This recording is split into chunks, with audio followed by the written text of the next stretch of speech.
celebrate. They have done it.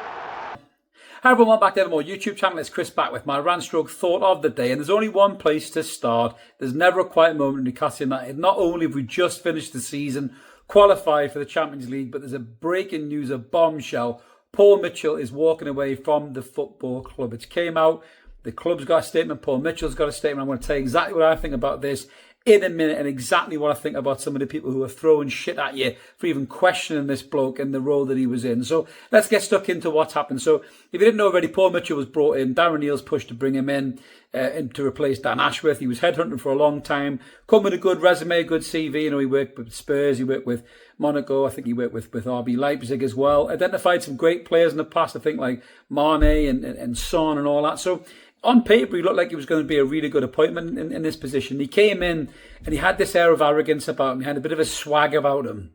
And then he started to say a lot of questionable things about the previous regime and setup and the way we did business and all this other stuff. And it did sound quite shitty, quite arrogant. You know, I work in the world of sales, and there's a fine line, a wafer thin line between confidence and arrogance, and quite often it can be stepped over. And I think Paul Mitchell took a giant leap, a twist and double tuck, somersault and a backflip over that line when he said those things about the previous regime, who had signed some really good players. Now, it did put Newcastle United in a bit of an issue with PSR and FFP. Now, I'm not going to come on this video like a lot of other people do and pretend that I'm a fucking trainee financial advisor, because I'm not. People come around and they quote this and they quote that. I spoke to Kieran Maguire. He's the oracle of football finance, in my opinion. But it was clear that Newcastle had maybe, you know, speculated more than they accumulated, shall we say. And that's why we couldn't sign any players. And we had to do a bit of a fire sale, which resulted in Elliot Anderson and Yankubin Minte being sold. But the bit that concerns me the most about this whole situation with Eddie Howe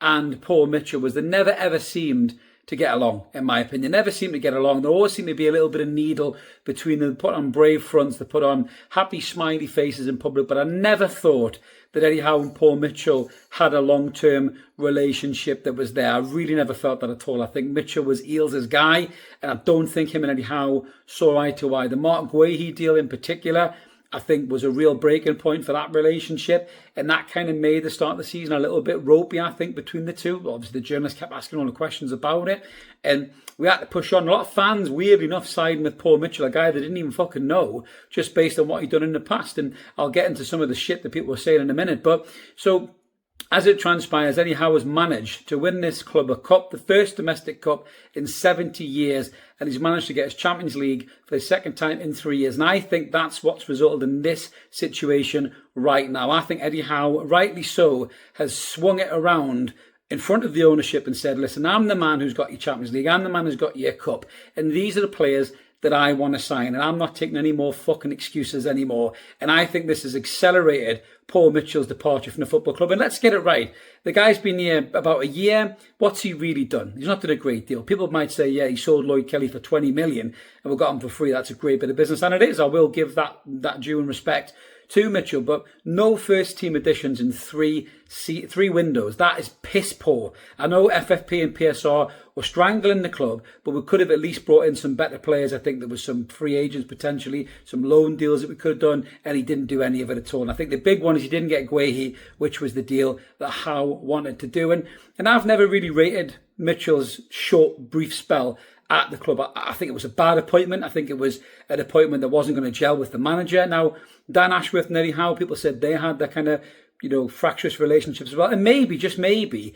Eddie Howe doesn't want to relinquish control of player targeting and maybe a little bit of the scouting and a little bit of the transfer committee. He doesn't want to let go of that. And you can shout and bawl at that all you want and say modern day football's not like that. You got to move on. But when a guy has just won you your first trophy in 70 years and got your Champions League for the second time in 3 years, he can pretty much do whatever the fuck he wants to do in that particular moment, which is why I think he's pulled a little bit of rank here. And let me tell you this, imagine in this window, there's no direct replacement for Paul Mitchell, by the way. Imagine if we sign in this window Garcia, Delap, Guehi and Mbeumo, then what the fuck was Paul Mitchell doing all along, in my opinion? Some mental fans will still give the guy credit for those signings, even if he's had fuck all to do with it. And for me, I don't think he would have signed those players, in my opinion, You know, I know he's done well at previous clubs, but he has not done well here.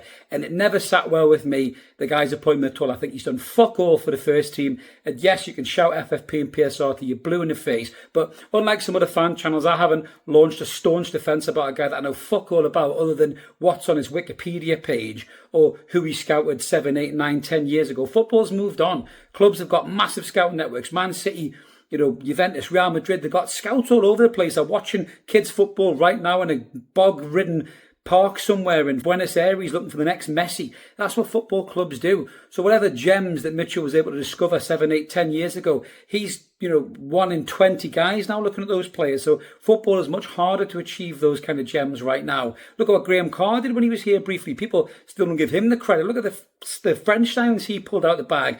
You know, Kabay, Ben Arfa, Sissoko, he signed Cisse. He signed some great players. And people don't talk about him in the same light. They talk about Paul Mitchell, who's done fuck all in a year at this football club, in my opinion. But on a serious note, this is a real issue, this role for the club. They have to get this right. The next person who walks into the door in that role has to be able to work with Eddie Howe. And Eddie Howe has to be comfortable with how much control potentially that person may or may not have over him and his choice of players to go and sign and players to sell.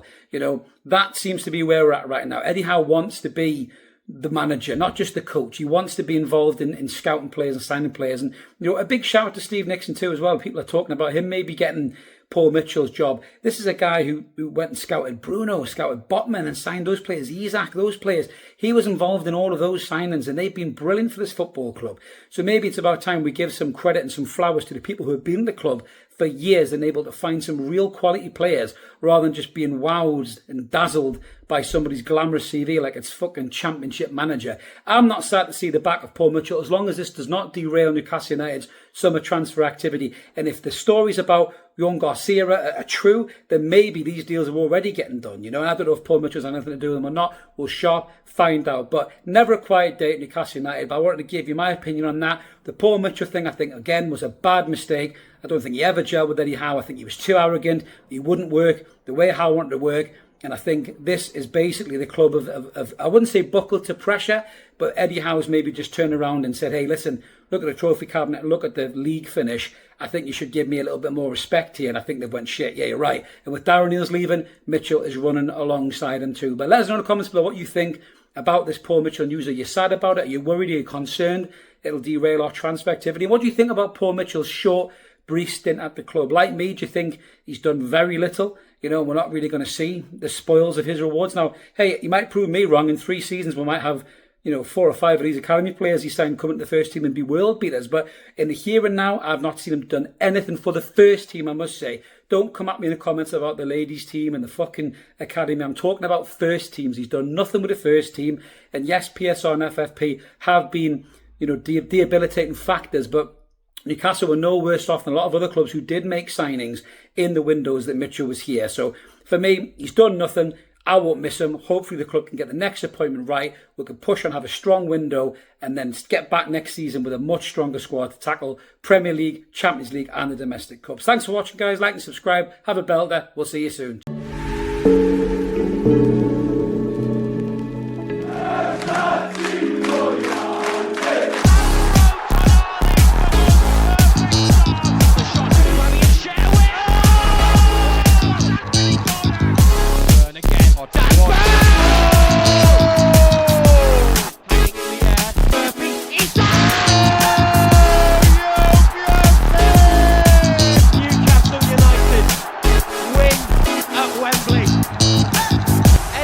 Heroes celebrate.